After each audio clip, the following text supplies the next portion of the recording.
Passa de 30 o número de mortos por causa das chuvas em Minas Gerais. E a busca por desaparecidos continua. E você vai ver também. Ex-senador Fernando Bezerra e filho deputado são alvos de operação da Polícia Federal sobre desvio de emendas. E ainda, Donald Trump faz tradicional discurso sobre Estado da União no Congresso e bate recorde de duração. Essas e outras notícias você confere agora no Redação Hit. Olá, muito bom dia para você. Agora são 11h30 pelo horário de Brasília. Seja muito bem-vindo ao Redação Hit, primeira edição. Vamos agora aos destaques desta quarta-feira, dia 25 de fevereiro. Mais de 40 mandados judiciais são cumpridos pela Polícia Federal contra o desvio de emendas parlamentares.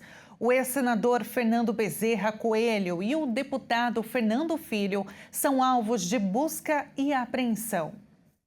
Agentes da Polícia Federal estão nas ruas para combater uma organização criminosa acusada de movimentar um esquema de fraudes em licitações, corrupção e lavagem de dinheiro. A suspeita é que o esquema tenha movimentado bilhões em recursos.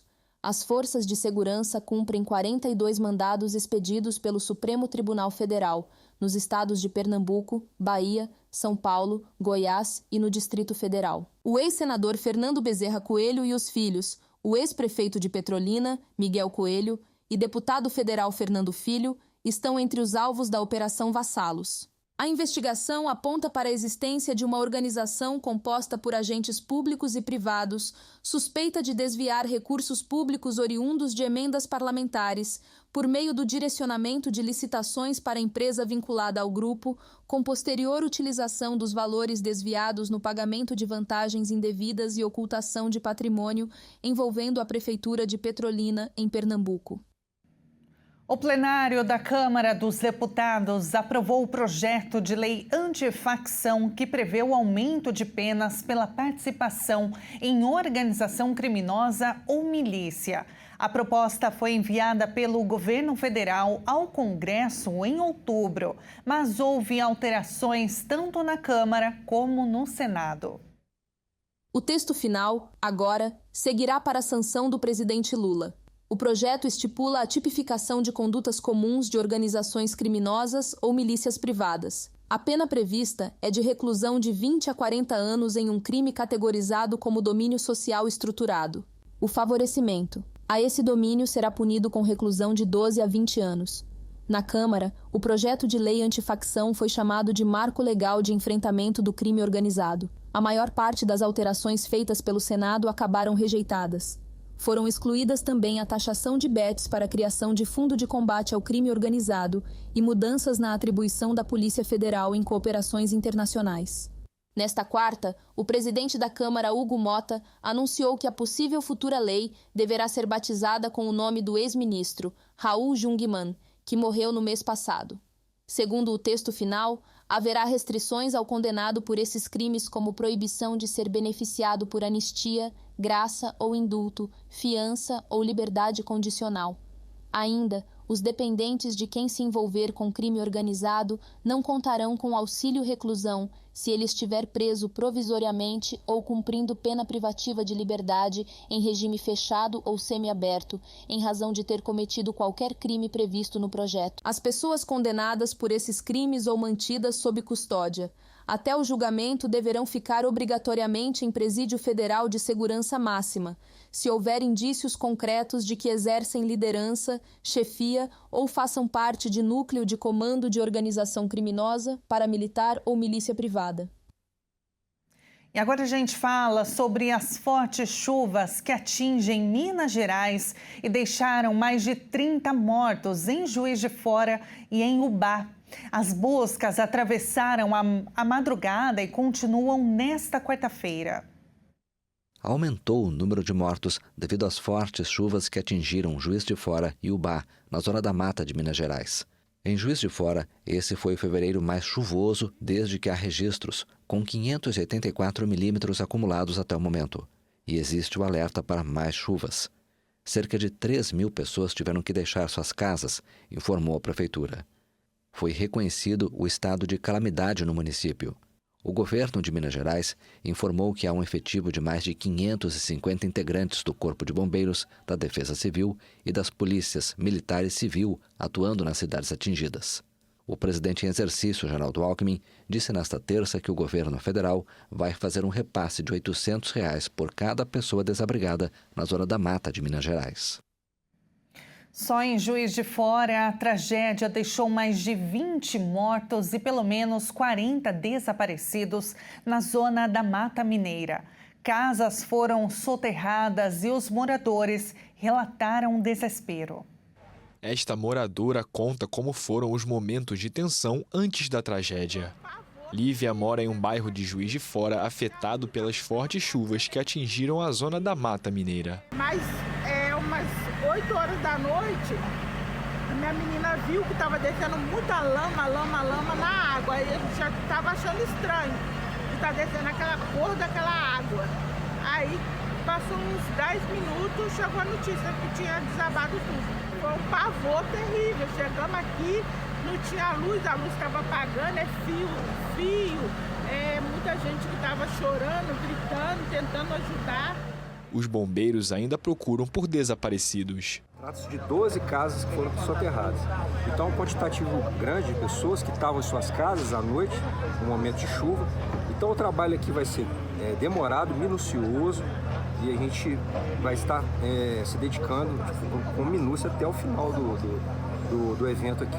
Equipes de saúde do governo federal vão enviar médicos, enfermeiros, psicólogos e outros profissionais para auxiliar nas cidades afetadas. O governo de Minas informou que vai destinar mais de 48 milhões de reais para fortalecer a assistência à saúde nos municípios de Juiz de Fora, Ubá e Matias Barbosa. O ministro da Integração e do Desenvolvimento Regional, Walder Góes, e o secretário nacional de Proteção e Defesa Civil, Volney Wolff, também vão fazer parte da Força-Tarefa Federal na região. A prefeita de Juiz de Fora, Margarida Salomão, declarou estado de calamidade. Em entrevista coletiva, ela afirmou que a administração está empenhada em salvar vidas. Nós temos, nesse momento, 5 núcleos operando e os nossos engenheiros estão todos na rua, fazendo vistorias, acompanhando. E, nesse momento, me perguntar qual é a coisa mais preciosa que tem.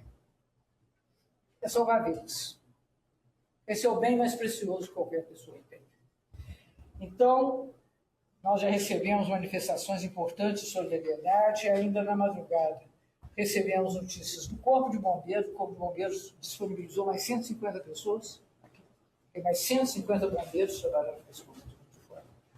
Além disso, a Defesa Civil Estadual também colocou-se à disposição. Hoje eu recebi aqui o secretário da Defesa Civil Estadual.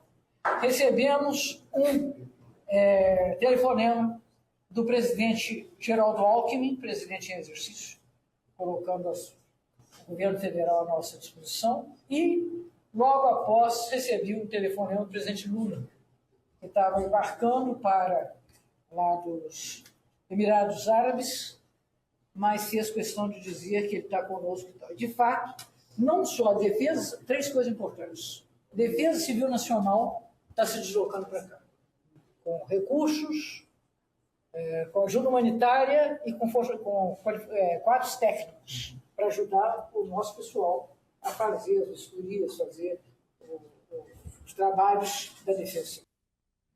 O Centro Nacional de Monitoramento e Alertas de Desastres Naturais ainda apontou risco muito alto de enxurradas e deslizamentos em Juiz de Fora. Os temporais continuam no estado mineiro. O CEMADEM alertou para a possibilidade de mais enxurradas, alagamentos e novos deslizamentos de terra em Juiz de Fora, na zona da Mata de Minas Gerais.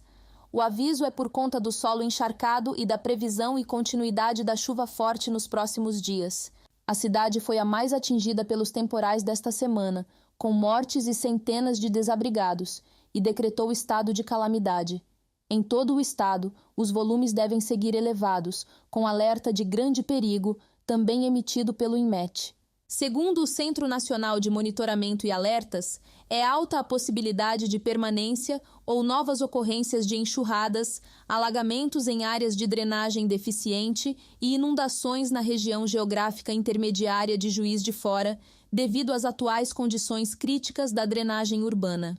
A previsão aponta a zona da Mata Mineira ainda está sujeita a chuva muito volumosa até o próximo sábado. Além do alerta do CEMADEM, o Instituto Nacional de Meteorologia mantém aviso de grande perigo para acumulados elevados de chuva em Minas Gerais, com previsão de temporais nos próximos dias. Regiões como a Zona da Mata, o Vale do Rio Doce e áreas do sul e sudoeste do estado podem registrar volumes acima de 100 milímetros por dia, o que aumenta o risco de alagamentos, transbordamentos de rios e deslizamentos. O plenário do Supremo Tribunal Federal julga hoje se mantém a suspensão de penduricalhos no serviço público. Os ministros vão analisar a decisão liminar de Flávio Dino de determinar a revisão e a suspensão dos pagamentos de penduricalhos ilegais no serviço público.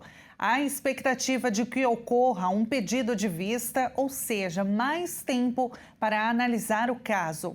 A medida obriga os três poderes a reavaliarem pagamentos de verbas indenizatórias que resultem em remunerações acima do teto constitucional. E veja a seguir, Donald Trump faz tradicional discurso sobre Estado da União no Congresso e bate recorde de duração. E agora na sua tela, vamos ver o tempo em BH, capital de Minas. 22 graus neste momento, olha o tempo muito fechado. O Redação Hit volta já.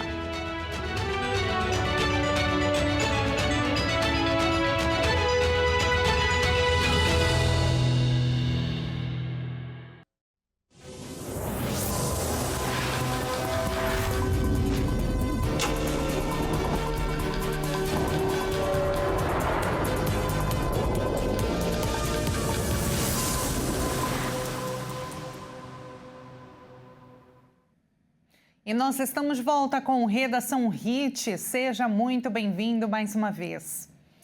Ontem à noite, o presidente Donald Trump fez um discurso sobre um mandato à frente da Casa Branca. De olho nas decisivas eleições de meio de mandato, o tradicional discurso sobre o Estado da União foi o mais longo da história americana. But tonight, after just 1 year, Mas esta noite, depois de apenas 1 ano, posso dizer com dignidade e orgulho que alcançamos uma transformação sem precedentes, uma mudança radical, exatamente uma mudança radical. is indeed a turnaround for the ages. O discurso de 1 hora e 47 minutos mencionou sucessos como a operação para capturar o presidente venezuelano Nicolás Maduro e a redução da criminalidade. Trump ainda criticou a oposição democrata e os juízes da Suprema Corte, que lhe desferiram um duro golpe jurídico dias antes ao derrubarem sua política tarifária. And then just 4 days ago, an unfortunate E então, apenas 4 dias, uma decisão infeliz da Suprema Corte dos Estados Unidos. Acabou de ser divulgado um processo muito infeliz. Trump também afirmou que a Venezuela já vendeu aos Estados Unidos mais de 80 milhões de barris de petróleo. Em seguida, surpreendeu ao apresentar o ex-candidato presidencial venezuelano Henrique Marques, que acabara de ser libertado da prisão em Caracas. Trump também apresentou a seleção masculina de hóquei no gelo, que conquistou a medalha de ouro nos Jogos Olímpicos de Milão, um feito que não alcançavam desde 1980, e pediu ao Congresso que aprove uma lei de identificação do eleitor. And perhaps most importantly, I'm asking you to approve the Save Peço que aprovem a lei Save America para impedir que imigrantes ilegais e outras pessoas sem documentos votem em nossas sagradas eleições americanas. A fraude é desenfreada. Stop illegal aliens and others who are unpermitted persons from voting in our sacred American elections. The cheating is rampant in our elections. A deputada democrata Ilhan Omar, política de origem somália, acusou o governo de matar americanos. A democrata se referia às mortes de 2 ativistas que se opunham às batidas policiais contra imigrantes sem documentos em Minneapolis, na crise política mais grave em seu segundo mandato e a causa da queda em sua popularidade. Como presidente, farei a paz onde puder, mas nunca hesitarei em confrontar ameaças aos Estados Unidos onde quer que seja necessário. O líder republicano voltou a emitir alertas a inimigos como o Irã e afirmou que busca uma solução diplomática, embora tenha advertido sobre o risco que o país do Oriente Médio desenvolva armas nucleares. Eles já desenvolveram mísseis que podem ameaçar a Europa e nossas bases no exterior e estão trabalhando para construir mísseis que em breve alcançarão os Estados Unidos. Após a Operação Martelo da Meia-Noite, eles foram avisados para não tentarem reconstruir seu programa de armas, particularmente armas nucleares. No entanto, eles continuam e estão começando tudo de novo. Nós o aniquilamos e eles querem começar tudo de novo. Há um ano, o republicano prometeu o início de uma era de ouro para seu país, irritado com a inflação persistente, a divisão política e a crescente sombra da China. Dezenas de congressistas democratas boicotaram o evento anual tradicional em protesto contra as políticas anti-imigração do presidente. E aqui no Brasil, uma decisão do Supremo Tribunal Federal determinou que a União pague 80% do valor dos medicamentos para pessoas com câncer que procuram o SUS. A medida beneficia quem entrou na Justiça para garantir este direito.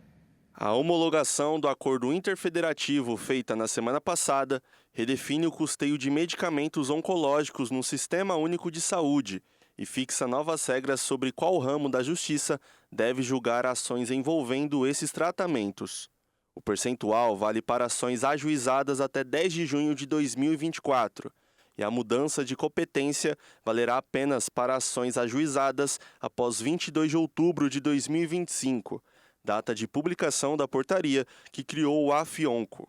Nos casos desses medicamentos obtidos por aquisição centralizada pelo Ministério da Saúde, as ações devem tramitar na Justiça Federal e o fornecimento caberá à União. Já nas hipóteses de medicamentos adquiridos por negociação nacional ou por aquisição descentralizada, as ações tramitarão na Justiça Estadual, cabendo o fornecimento aos estados ou municípios. Em relação aos medicamentos não incorporados, fica mantido o definido no tema 1234. Ações para aquisição de medicamentos de custo anual superior a 210 salários mínimos devem transitar na Justiça Federal. Medicamentos de custo anual inferior ficam na Justiça Estadual. A discussão foi retomada após o Ministério da Saúde editar a portaria, que instituiu o componente da assistência farmacêutica em oncologia. A norma reorganizou o financiamento, a aquisição e a dispensação desses medicamentos no SUS. O relator do caso, o ministro Gilmar Mendes, propôs a inclusão de uma nova tese para disciplinar a competência jurisdicional nas demandas envolvendo medicamentos oncológicos incorporados ao Sistema Único de Saúde. Para preservar a segurança jurídica e evitar a redistribuição de processos já em andamento, o Supremo modulou os efeitos da decisão. Ficou definido que nos casos de aquisição centralizada pelo Ministério da Saúde, a competência será da Justiça Federal. Já nos casos de aquisição descentralizada, a competência será da Justiça Estadual. Os gastos de brasileiros no exterior cresceram e chegaram ao maior nível para janeiro desde 2015. Turistas brasileiros desembolsaram mais de 11 bilhões de reais. Os brasileiros que viajaram para o exterior gastaram mais de 2 bilhões de dólares em janeiro deste ano, o equivalente a 11 bilhões e 200 milhões de reais. O valor representa o maior nível das despesas fora do país para o mês em 11 anos, quando foram gastos 11 bilhões e meio de reais. Os dados constam das estatísticas do setor externo, divulgadas pelo Banco Central. Para efeito de comparação, em janeiro do ano passado, os viajantes brasileiros gastaram cerca de 9 bilhões e 200 milhões em outros países. Já a diferença entre os gastos de estrangeiros no Brasil ficou negativo em 7 bilhões e meio em janeiro. Historicamente, O volume gasto por brasileiros no exterior é maior do que o estrangeiro em solo brasileiro. Para efeito de comparação, os estrangeiros gastaram 9% a menos no Brasil do que em janeiro do ano passado, quando as despesas dos turistas no país foram de mais de 4 bilhões de reais na cotação atual. E esta edição fica por aqui. Muito obrigada pela sua companhia. A gente se encontra novamente amanhã às 11h30 em ponto. Até mais.